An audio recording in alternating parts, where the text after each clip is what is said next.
Hello everyone, welcome to exam टेरी।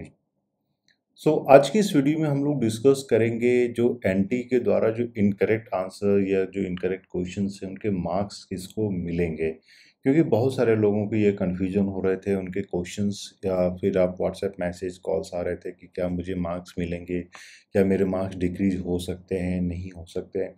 तो आज की इस वीडियो में इसी के बारे में हम लोग डिस्कस करेंगे।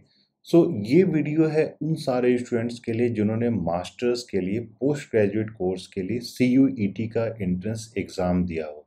चाहे वो आपने साइंस सब्जेक्ट्स के लिए दिया हो, आर्ट सब्जेक्ट या लैंग्वेज सब्जेक्ट, तो आपको ये वीडियो पूरा देखना चाहिए।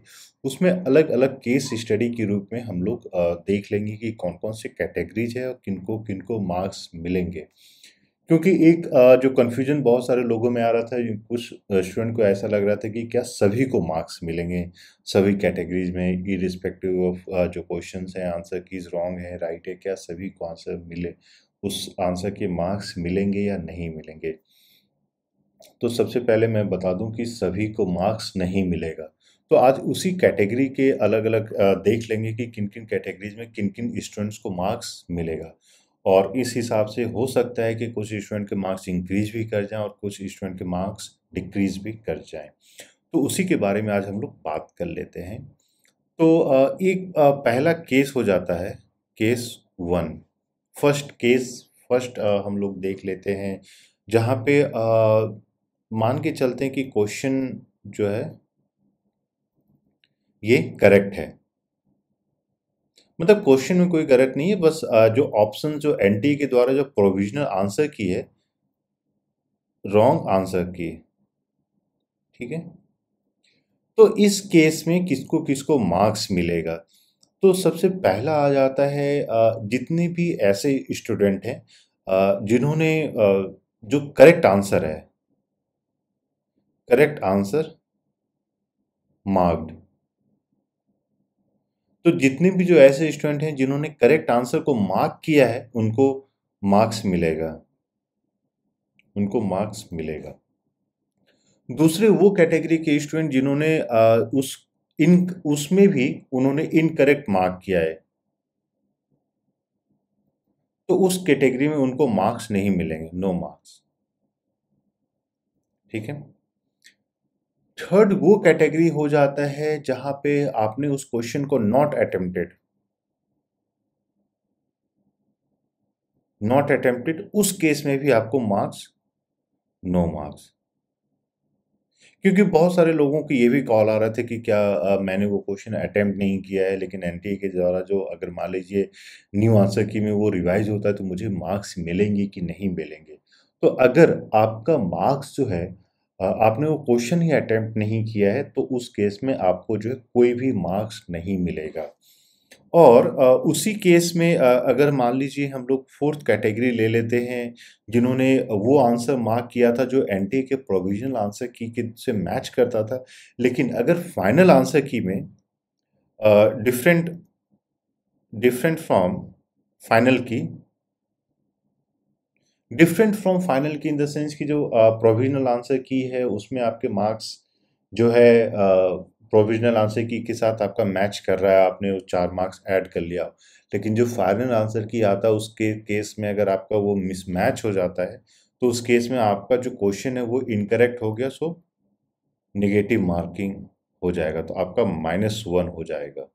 तो ये जो आपका जो फोर्थ कैटेगरी है, उस केस में आपका जो है मार्क्स डिडक्ट होगा।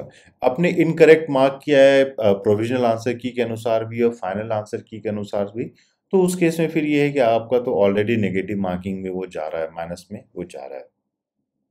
तो अगर क्वेश्चन करेक्ट है, सिर्फ उसके ऑप्शंस भी करेक्ट है, लेकिन जो प्रोविजनल आंसर की है वो रॉन्ग है, तो उस केस में आपको जो है इस हिसाब से मार्किंग मिलेगी।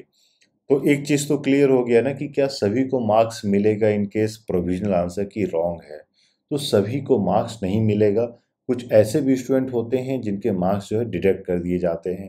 और ये चीज़ हम लोगों ने लास्ट ईयर भी देखा है इन केस ऑफ जेएनयू, कि जब प्रोविजनल आंसर की आया था तो कुछ के स्टूडेंट के मार्क्स जो है और फाइनल आंसर जो स्कोर कार्ड आया था, तो स्कोर कार्ड में उनके जो मार्क्स हैं वो डिक्रीज कर दिए गए थे। तो वो बेसिकली जो फोर्थ कैटेगरी में फॉल करते हैं, उस कैटेगरी में ऐसा हो जाता है।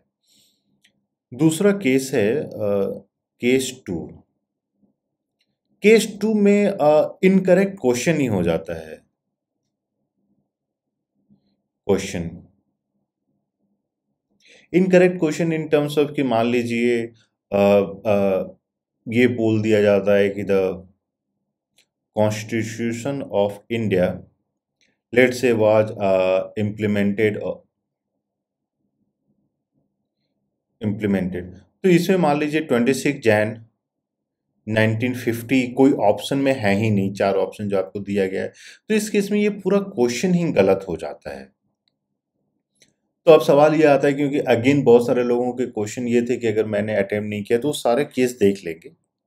एक तो इसमें दो ही चीज हो सकता है, अटेम्प्टेड और नॉट अटेम्प्टेड।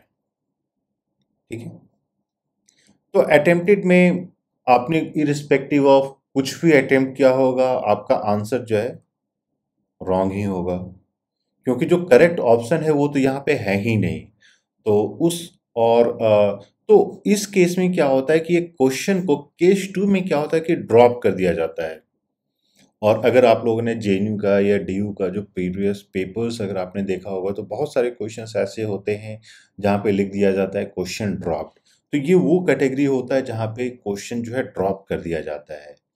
और इस केस में क्या होता है कि इरिस्पेक्टिव ऑफ आपने क्वेश्चन को अटेम्प्ट किया है या आपने क्वेश्चन को नहीं भी अटेम्प्ट किया है, सबको जो है फुल मार्क्स मिलता है। तो बहुत सारे लोगों के जो क्वेश्चन ये आ रहे थे कि सर वो क्वेश्चन अगर एनटीए के द्वारा ड्रॉप कर दिया जाता है लेकिन मैंने वो अटेम्प्ट नहीं किया है, तो क्या मुझे मार्क्स मिलेंगे या नहीं मिलेंगे। तो देखिए, इसका लॉजिक ये होता है कि आपने क्वेश्चन इसलिए नहीं अटेम्प्ट किया क्योंकि वहाँ पे ऑप्शंस या क्वेश्चन जो था वो इनकरेक्ट थे, इसलिए आपने सोचा कि नेगेटिव मार्किंग ना हो, इसलिए आपने अटेम्प्ट नहीं किया। इसीलिए इरिस्पेक्टिव ऑफ आपने क्वेश्चन अटेम्प्ट किया हो या क्वेश्चन अटेम्प्ट नहीं किया हो, आप सभी को फुल मार्क्स मिलेंगे। तो जहाँ तक फुल मार्क्स मिलने की क्वेश्चन सवाल आता है, तो सिर्फ केस 2 ही एक ऐसा केस है जहाँ पे आप सभी स्टूडेंट को फुल मार्क्स मिलेगा। ये नहीं है कि एनटीए जितनी बार आंसर की चेंज करती है सभी स्टूडेंट को स्कोर उनके जो है इन्हांस कर दिए जाते हैं, इंक्रीज कर दिए जाते हैं।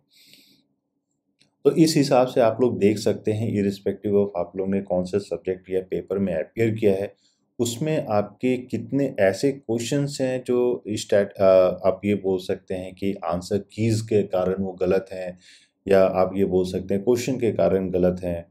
ठीक है, फॉर एग्जांपल ये क्वेश्चन आ जाता है कि Amartya is a theory of justice argues that. ठीक है, अब देखिए, अमर सिंह ने थ्योरी ऑफ जस्टिस नहीं लिखा है, अमर सिंह ने द आइडिया ऑफ जस्टिस लिखा है, तो क्वेश्चन ही इनकरेक्ट हो जाती है। तो उस केस में सभी स्टूडेंट को मार्क्स दिया जाएगा। तो हम लोग ने सोचा कि एक बार आप लोग के साथ ये सारा चीज़ क्लैरिफाई कर दिया जाए, सो दैट आपको आगे जो बहुत सारे क्वेरीज रेज हो रहे थे वो अब उसको सेटल कर दिया जाए। इसके अलावा भी आपके पास अगर कोई क्वेश्चन है तो आप लोग कॉल या मैसेज कर सकते हैं ऑन द नंबर 8448878849, या कमेंट में जाके कमेंट कर सकते हैं। अगर कोई स्पेसिफिक क्वेश्चन है तो उसको लेकर हम लोग आपके जो भी क्लैरिफिकेशन है वो आपको प्रोवाइड कर दिया जाएगा। और जितने भी ऐसे स्टूडेंट हैं जो डीयूटी के लिए प्रिपेयर कर रहे हैं और आप लोगों को टेस्ट सीरीज चाहिए, तो आप लोग इसी नंबर पे कॉल या मैसेज कर सकते हैं। इसके अलावा भी कोई अगर आपको मान लीजिए एग्जामिनेशन के प्रिपरेशन से रिलेटेड कोई इन्फॉर्मेशन चाहिए, तो आप लोग प्लीज़ कॉल या मैसेज कीजिए।